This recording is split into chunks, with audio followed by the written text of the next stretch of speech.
And welcome back to the X Zone, everyone. I am Rob McConnell. We're coming to you from our broadcast center and studios in Hamilton, Ontario, Canada.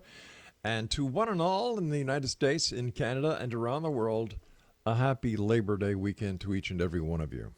If you'd like to check us out on any of the social media sites, it's X Zone Radio TV. If you'd like to send me an email, xzone@xzoneradiotv.com. And if you, for all the programming we have available for you 24/7, 365 on the X Zone Broadcast Network, www.xzbn.net. And for the X Zone TV channel that is exclusive to Simul TV, www.simultv.com. X Zone Nation, my guest this hour is Philip Siracusa, and he is the author of the book entitled The Horsefly Chronicles. He was born in 1967 in Staten Island, New York. He grew up in a household of 8. Phil's adventure with the Mafia began when he became a bouncer at a couple of local bars in his hometown. Now, when they got word of his gift, they asked him for guidance from the other side. Phil ventured into bodybuilding and owned several fitness centers throughout his career. In 1999, he married his wife Julia, has 4 boys, and resides in Easton, Pennsylvania. Now, he currently works in sales within the telecommunication industry. What makes this story so interesting and unique is that Philip was born with a spiritual attachment that followed him through an open porthole. This spiritual entity remains with him to this very day. Now, to find out more about Philip after the show this hour, visit his Facebook page at www.facebook.com/Philip.Siracusa. There's nothing after dot. It's just Philip.Siracusa. And joining me now is Philip. And Philip, welcome to the X Zone. Oh, thank you for having me on. It's a great pleasure. What was it like working as a bouncer for the Mafia? It was a different type of lifestyle. I got to learn how they live, what they do, and I'm from Staten Island, New York, and 30%, 40% of New York and Staten Island especially is within the organized crime family. A lot of roots there, so I found it quite interesting, made a lot of friends, and got to know, like I said, how they actually work.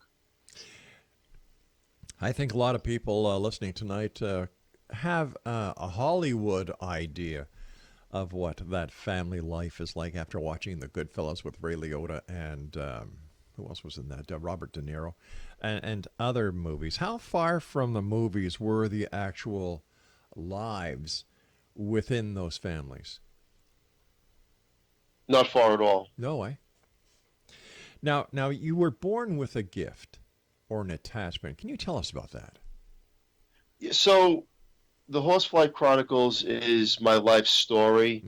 I'm a man who some people don't believe in a heaven or a hell, and I was there in both. I didn't die in this lifetime. It's where I remember dying in a previous lifetime in an explosion. And when I talk about being born through an open portal, spiritual attachments came with me through the other side. And I didn't know that up until adolescence when I started to have nightmares that turned into night tremors. And the difference is that the night tremor, you'd wake up and still see the same entities and demons and scary faces. Wow. That were in a dream.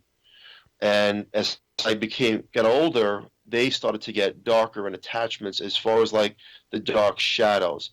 And back in the 70s, it was dismissed as a bad dream. Parents didn't want to hear about it. Yeah, that's right. Very few people believed in ghosts or anything. So it was a really hard thing to talk about to anybody. So when would you have these bad dreams and then bring these attached entities from the dream state into this present day third dimensional reality that we live in? So the dreams were just, spirits communicate through different ways. One of the ways is through deep meditation or when you're in a dream state. Right. When you're in a dream state, especially through adolescence, your mind is very clear and your thoughts are clear, so there's no static going through of when you become older in life and all your environment around you. So anything that's spiritual, if they want to connect at that point in time, it's the time they actually do it. Okay. So the attachment did not come from the dream. I just want to clarify that. Okay. The attachment came from the other side. And the way I explain it is that we live in a three-dimensional world, Mm-hmm. as if you put three balloons together, we're in the middle, and there's two side by side, and they could slip through to our dimension, the spiritual world. Now, you said that you were in heaven and you were in hell. First of all, tell me what heaven was like. Heaven, the words are very hard to describe heaven in the English language because it's beyond perfection. Wow. You know, a lot of people ask me today, does it actually, is it real? Does it exist? Mm-hmm. Will I go there? I don't know who goes to heaven, but heaven is so beautiful. It's pure. So you don't have to talk to people. They can read your mind. You feel the emotion of every single thing around you in heaven. There's tremendous gardens that are just absolutely astonishing. And the feeling of warmth and love and peace is like no other feeling that we would encounter here in the physical world. It's like we're all connected. It's one big connection. And then people ask me as well, like, well, do I just see my family that I know in this lifetime? The answer is no. We have extended families. There's so many people that when you cross over and you do go there, you'll be like, I'm home. This is home. It's beyond perfection. It's nature at its fullest, and your soul is complete when you're there. Phil, how has your gift affected your religious beliefs? I do not go to church. I was raised Catholic. I went to a Catholic school. Mm-hmm. A lot of the lifestyle that I live does not correlate to any kind of religion. It's not written that way. And I believe that, you know, again, I don't disrespect anybody's beliefs or religion, but Understood. the way it's handed down, it's not what I've experienced in my lifetime. Could that be one of the reasons, Phil, in your opinion, and we fully understand and appreciate the fact that you're not saying anything negative about anyone's religion.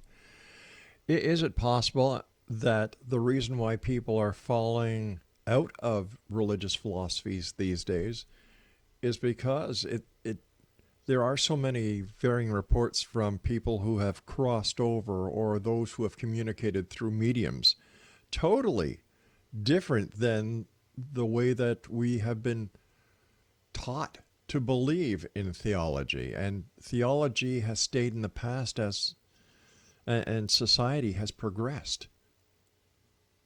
That's very true. It's absolutely 100% true what you're saying.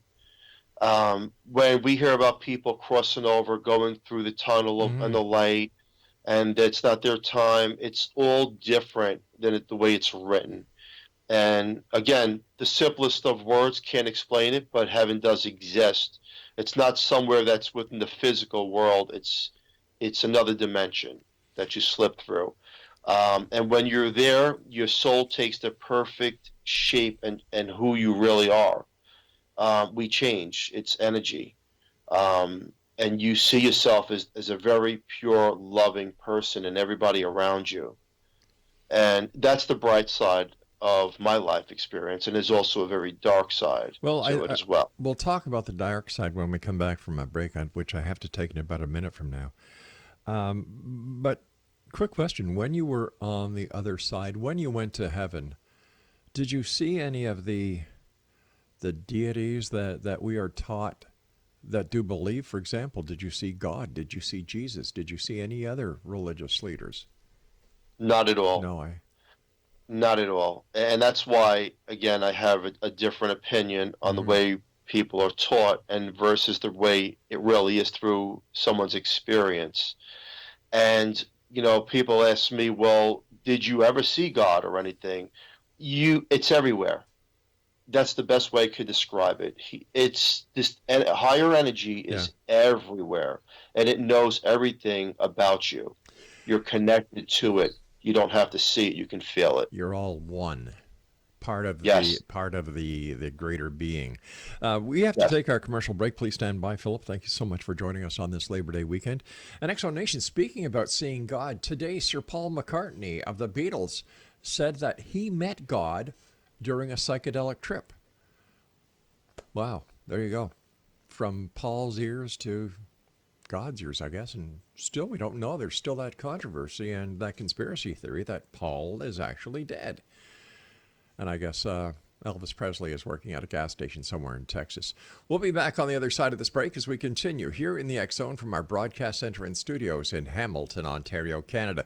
Don't forget, you can still get the X Chronicles newspaper, 7/24, 365 online with our compliments at www.xchroniclesnewspaper.com.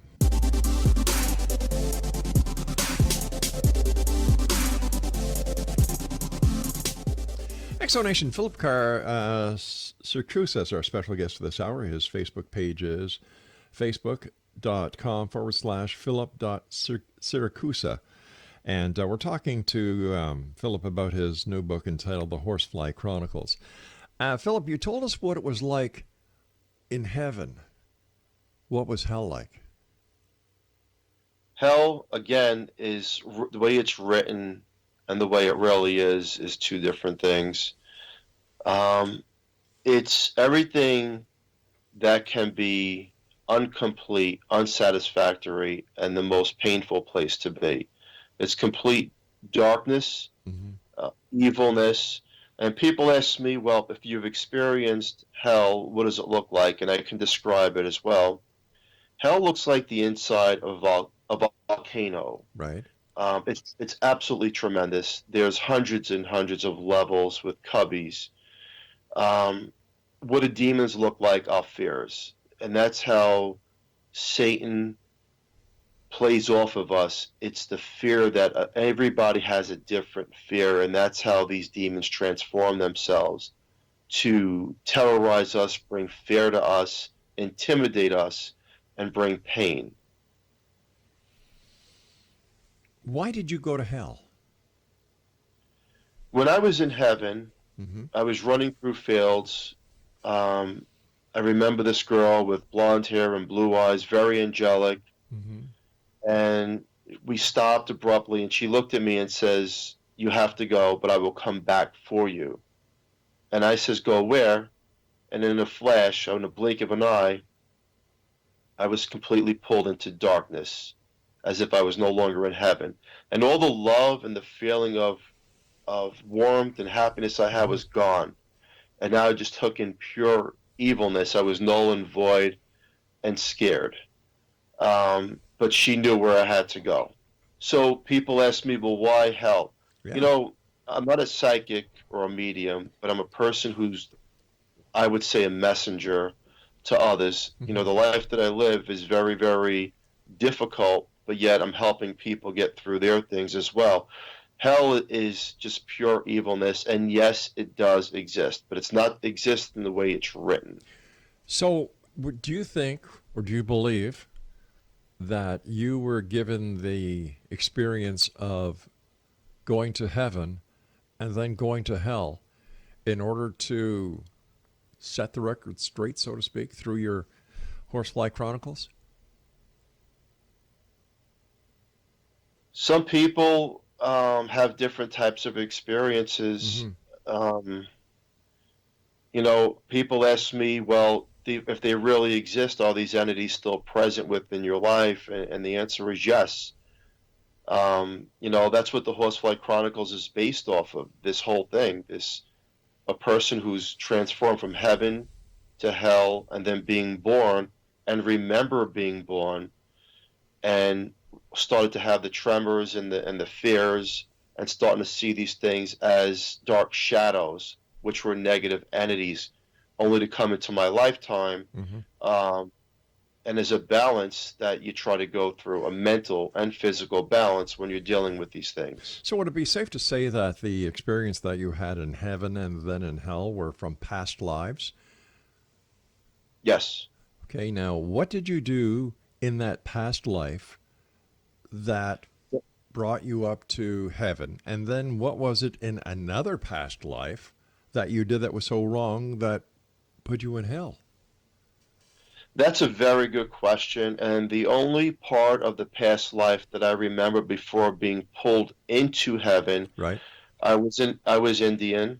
We were sitting around a campfire. There was 3 of us. And there was an explosion. That's the last thing I remember from that past life.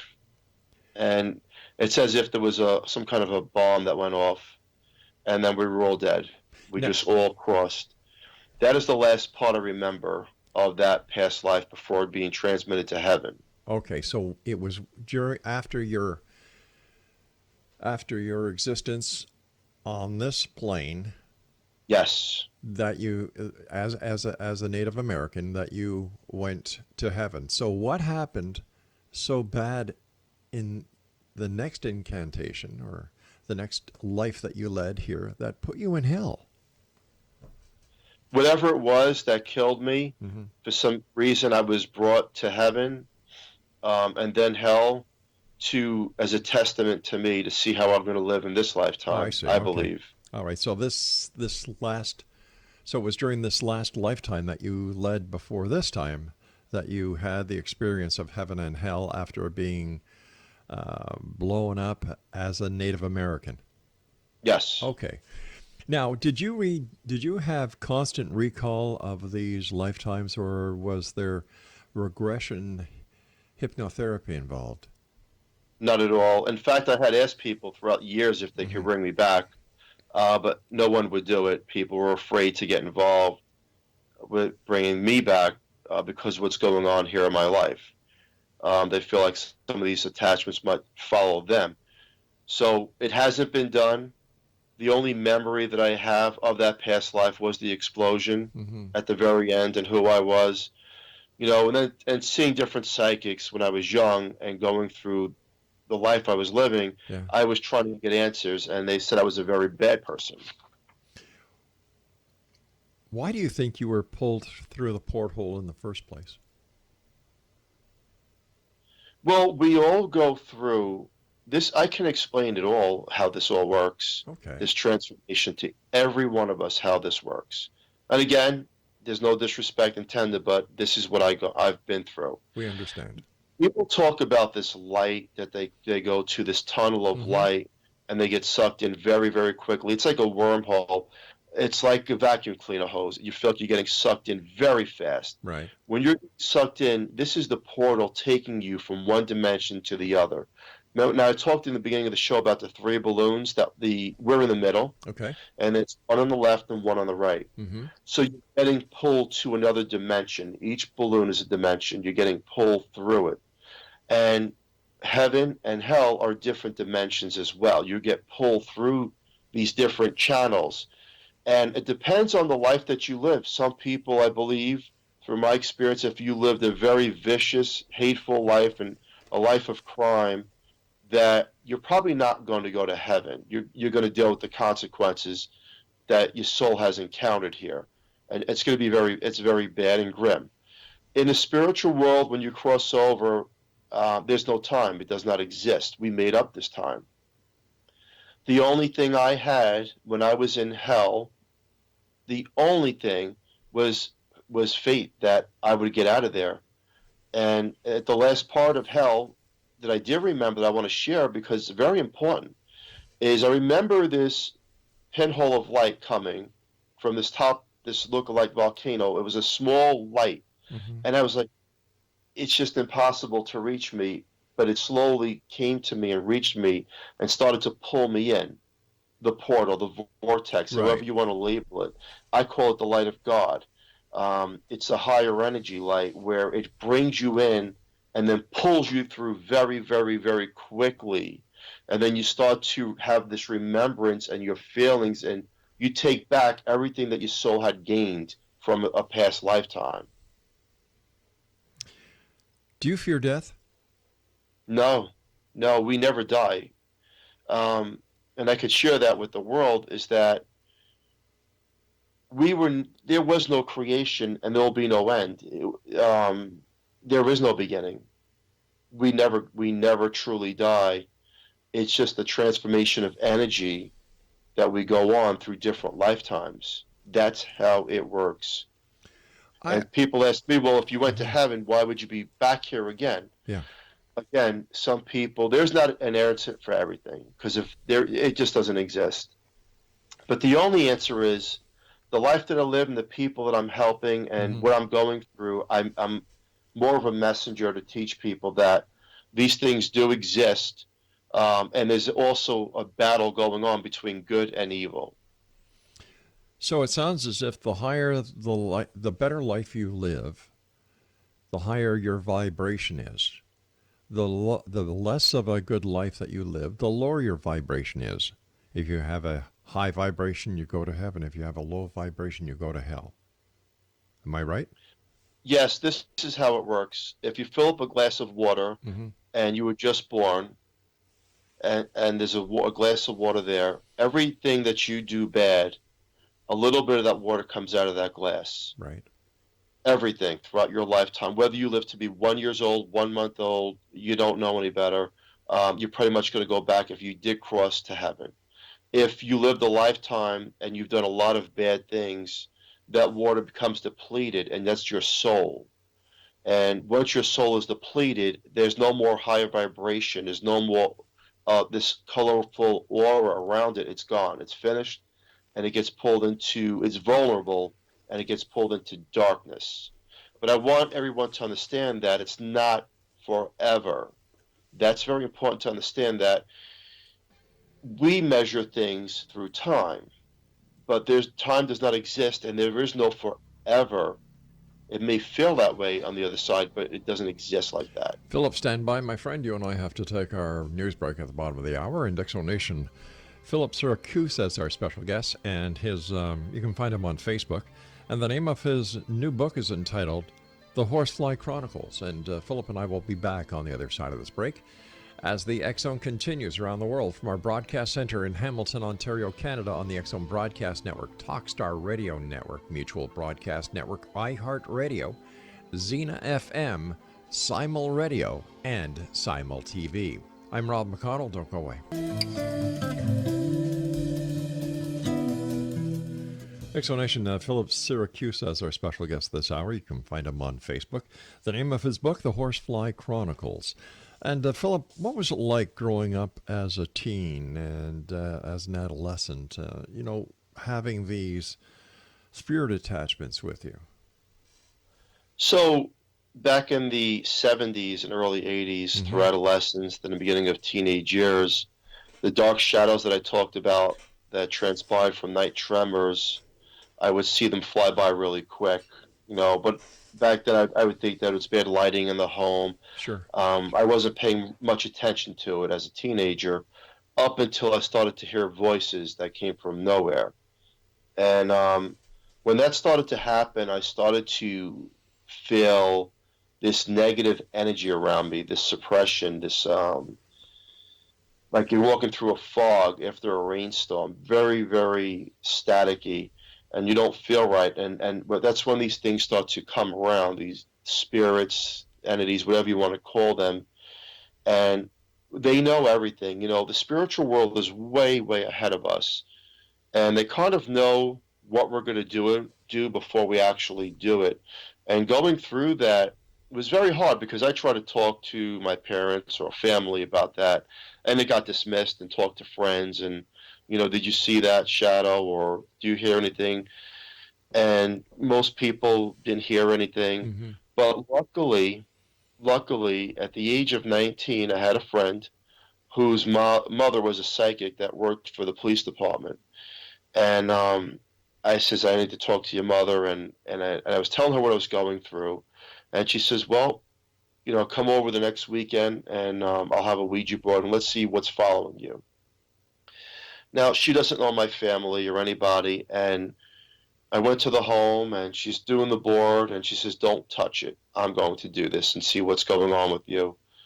And she says that there's 3 spirits around me, and some of them are to antagonize, cause chaos within my life. One of them is to try to guide me.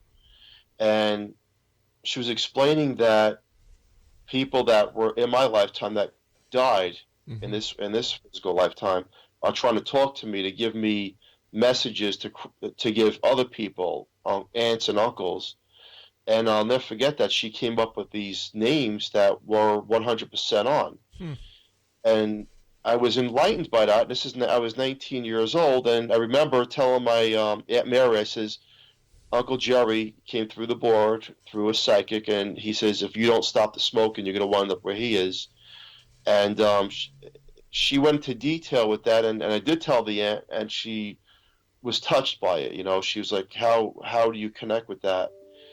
And I believe that some of us are lighthouses. I don't call myself a psychic or a medium, but some of us, the spirits, will try to connect to give the messages through and use other people, whether it's a pendulum, scrying, a Ouija board, any kind of tool.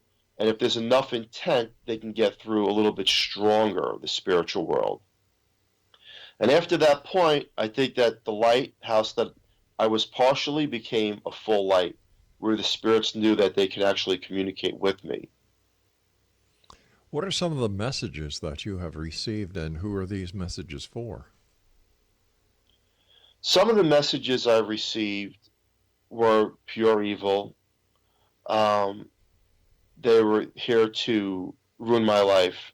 Actual entities from the other side, no names. They will never give a name.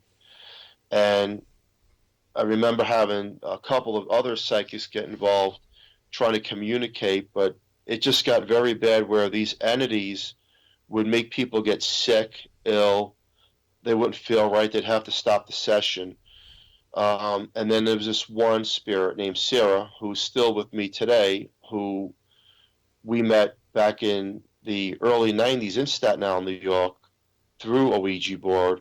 And she was somebody who said that she died here in New York. She was murdered. She was no older than between the ages of 11 and 13. And she looks at me as like a father figure. And she's very, very powerful. Now, you know, we asked her to prove her existence because a lot of this stuff is hard to believe. And she proved everything she was saying and was teaching us how this actually works. How did she prove it, Philip? So in 1995, in Staten Island, it was me, my sister, my ex-girlfriend, and my mom. And Sarah had came through on the Ouija board as we were trying to connect with whatever was following me. And this girl says, my name is Sarah. And of course, I didn't believe it. No one believed it. And I says, well, if you're really a girl named Sarah, prove it. I asked my mom to go upstairs in the bedroom and do something. And if there's really a spirit ghost in this house that's following me, she's going to tell us in the kitchen what's going on downstairs. So my mom went upstairs and put a hairbrush underneath a napkin in the top drawer of her dresser. And on the Ouija board, she's seeing exactly what she's doing. And my mom came down, told us exactly what she did. And she goes, I'm going to tell you something else. She goes, there's a rock in between the bottom of your mom's muffler and her car. The muffler's hanging down. You have to get, the rock got stuck there. So we all run outside, and there's a big rock holding the muffler down. And I started to realize that this girl was no joke. She's actually here. And I asked her, can you see us? Yes. But you can't see me, but you can feel my presence when I'm around. And she goes, I'm here to stay until you cross over. So would she be like a guardian angel for you? I thought she would be a guardian angel up until about a month ago when we were connecting with her here at the Horsefly Chronicles home. And it's just somebody who was kidnapped and murdered and never found. And somehow, when I was down at my darkest points in the early 90s, she felt enough intent to come to me as she was, they call it drifting, like they're floating through, to connect with me and try to help me through this lifetime. Well, let me ask you this. Are there such things as guardian angels? Most definitely. Most definitely there is. We're not alone. We're guided. But sometimes these guardian angels will back off if a person is not living the life they should live, as far as the fulfillment, that the things they're supposed to be doing. If they're crossing a lot of the red tape lines and things to that nature, they kind of go away. Right. They go away. But when a person And I'll tell you how this works too, is like when a person prays for somebody that's dying in the hospital, we prayed for a saint or someone to help that person get healed. Right. Well, the opposite side of that is that when you're down and out and yet you've lived a bad life and you've done bad things, there's also dark entities that will come as well because they can, because they're allowed. They're allowed because that your energy around you, that high vibrational energy, it's like a guitar chord. It's fading away, and that vibration is not moving anymore, and you're vulnerable, so they can actually come into your life and try to destroy you. It seems that there are a lot more shadow figures and dark entities that people are experiencing these days. Do you have any idea, based on your experiences, about going to heaven, going to hell, as well as the attachments you have, why this is? I think that the world, as a whole, the spirits are there's more spirits here than ever before, Mm-hmm. um, and that only means, through my knowledge, is that something is about to happen in the near future. Again, I'm not playing psychic here, Yeah. but from my knowledge, they usually come around, so many of them, because something sinister is about to take place, Are they and they're here? trying to help. Ah, okay, so they're trying to help. You said that there was no beginning and there is no end. But how do we explain the existence of spirits if there is no beginning? Because how can there be no beginning but be no end? So how it works is that, and again, this is coming straight from Sarah, the Sure. spirit. She's taught me and others so much Mm-hmm. what it's like. So the no beginning and no end is when you cross over. She's an earthbound spirit. She hasn't gone to heaven or hell. She's earthbound. Right. So, but we're energy. We're all energy, and Mm-hmm. that when she wants to go, what she said she's not going till until I'm ready to cross over. Why I don't know. Um, she'll be there on the other side. So when your question is, well, then how do you become a ghost? A ghost is someone who does not want to leave the physical plane. No, and that, They that no, that wasn't my question. My question was, earlier you said that there is no beginning, there is no end. And I'm trying to understand, well, if there are these spirits, where did they start from? What is There the. was no starting point. But how do we explain the existence if there is no starting point? The way she explained it, it's through the conscious mind that it gets pretty deep Yeah. on a short radio show. But how it's explained to me is that we made it up through the consciousness of who we are. All right, Our stand by. surroundings. We've got to take our final break for this hour. Exo Nation, our guest this hour is Philip Siracusa, and you can find out more about Philip on Facebook. The name of his book is The Horsefly Chronicles, and we'll be back here in the X Zone on the other side of the short break as we wrap up this hour, as we always do, talking about the world of the paranormal and the science of parapsychology, right here from our broadcast center and studios in Hamilton, Ontario, Canada. Happy Labor Day weekend, everyone.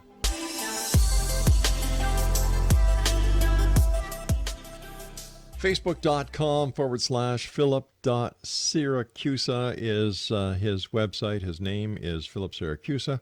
And the name of his book, The Horsefly Chronicles, which is available on Amazon.com as well as all other online bookstores, as well as brick and mortar bookstores. Philip, how did your attachments, your gifts, your ability to go back and forth in a previous lifetime to heaven and hell, how did this affect your connection with the mafia? Well, I was involved, as I was a bouncer back Mm-hmm. in the day. I got involved because pretty much they would only hire people that had a vowel in their last name, and they trusted. So there was this one person who killed an FBI officer in Staten Island, New York, and they knew it was part of a family member but if they caught him, Hmm. that he would take down a big portion of the mafia, and they had to find him. And I think today, still to this day, it fascinates me and scares me at the same time how this all played out. But I owned a fitness center, and I remember a couple of them coming in and like, we need to find this guy. So, they were joking around, do what you got to do, use your spiritual gifts, whatever. And it's I could try. Sure. And then one night we took out the board, and there was two well-known mafia people and me, and they were asking for this one person. I can't mention the name that they were looking for, and sure as hell, the name came through, and this is where this guy is. And now these are the spirits that were whacked by this one guy who also killed an FBI officer. And did it, they said, well, we'll give it a shot in the dark. Hmm. And about a week later in Brooklyn, New York, that was that. They got him. So let me see if I understand this. Members of the mafia who were looking for another member of the mafia who gave information to the Federal Bureau of Investigation. Am I right there? No. Who No? murdered an FBI officer? Oh, they're looking for the guy who murdered the FBI officer. Yes. Okay. And you were able to get the information using a Ouija board and the spirits Yes. on the other side. Yes. Okay. And it's weird because the spirits on the other side knew the mafia people Hmm. that were on the board with me, and I didn't know these people. And these were people that were whacked, that were killed. Right. And they wanted nothing more than this one guy to be taken down and found. How did you feel after it was discovered that this person whose location that you gave to members of the mafia was killed? I felt good Why? because he deserved it. He was a ruthless person. Hmm. If he was labeled the demon himself, in the physical world, he was just Okay. a real nightmare to a lot of people, and he got what he deserved. Are the spirits still attached to you? I mean, besides the young little girl who's between 11 and 13, are other spirits attached to you? Yes. How many? I don't know. I would still think about 3 spirits.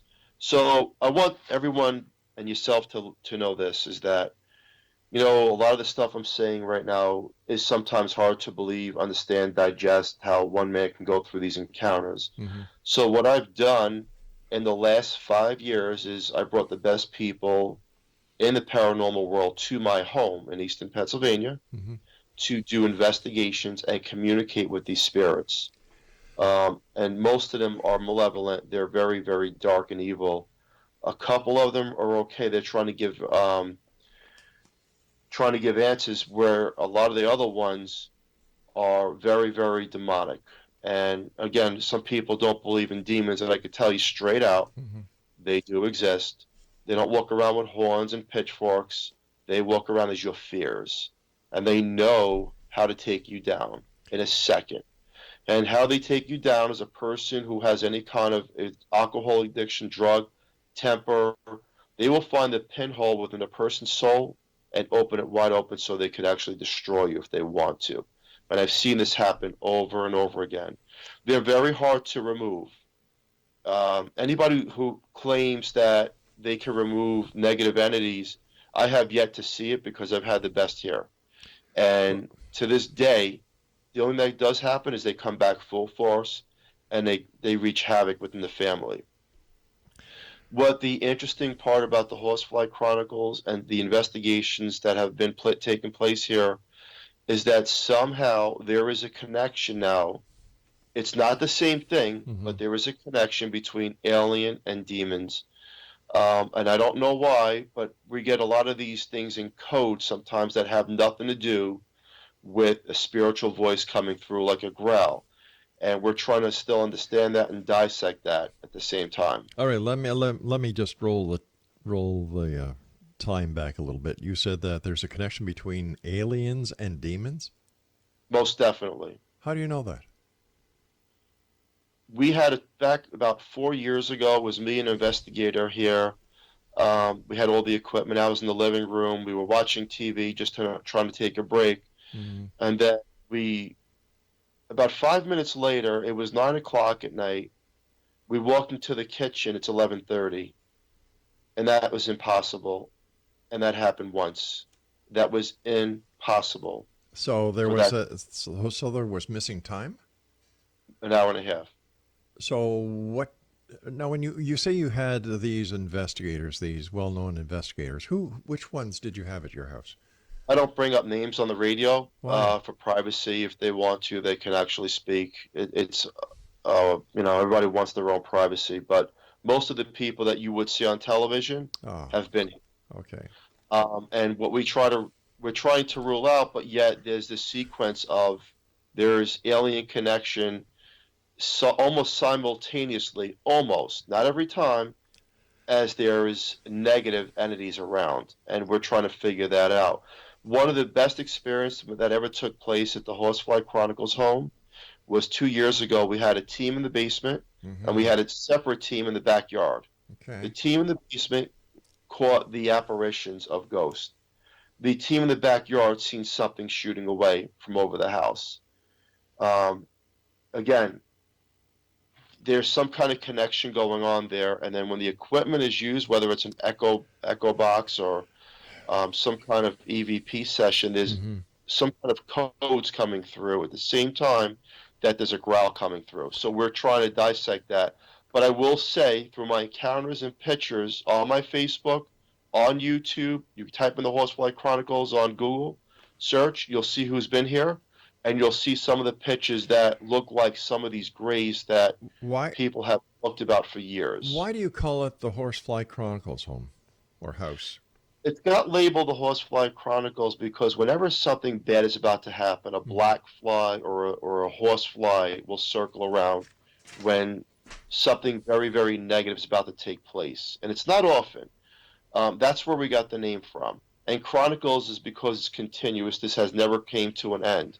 And some people, again, when you watch TV shows or a movie and the happy ending, that's a fairy tale. There's no happy ending when you live this life. Because trying to remove spirits that stick around, again, I have not seen it done. And we've tried everything through deliverance, exorcism of the property, and it just seems like there's a lot of trickery involved. And the trickery is that they'll come back when they want to on their watch because that time does not exist for them. And then they just come back a lot stronger. And when they do come back, coincidentally, again, you could look at some of the pictures I have out there. You're going to look at things that look like alien type figures. Right. And shapeshifters. So, this is not me taking these pictures. These are pictures that are out there through investigations that have been done here. Again, there's no 1,000% answer, but there's a connection between both. What does your wife and family think about your...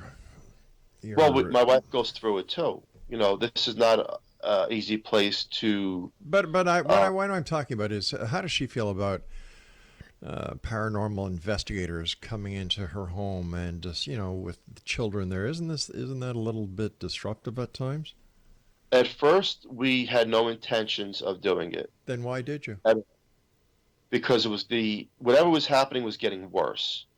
We bought the home in June of 2010. It's a beautiful home. It's not old at all. It's built in '96 in an estate neighborhood. Nothing you would think of a haunting if you even looked at the picture. But about 6 months in, little things started to happen. My son, who we made a room in the basement, said toys were going off. And, I was working long hours in New Jersey. I was trying to dismiss all this stuff. But then there was a lot of friction, a lot of negative energy in the house, a lot of fighting and arguments. And I was trying to dissect it, and it just kept getting worse and worse. And then we just started hearing weird things in the walls, like scratching, which I thought was squirrels or something to that nature. But then my wife caught an actual voice that says, "Let me do injustice, watch." And that's on YouTube. It's pretty scary. All right, Philip, I hate to do this, but we've run out of time. I want to thank you for joining us tonight here in the X Zone. And Exonation, if you'd like to find out more about Philip, all you need to do is just Google his name. So we've got spirits, heaven, hell, a connection between ghosts, spirits, and extraterrestrials, and a bunch of paranormal investigators who, because of privacy, he doesn't want to let us know who they are, but you can find out on his website. I'll be back on the other side of this break. You try and figure this one out. I'm Rob McConnell. Don't go away.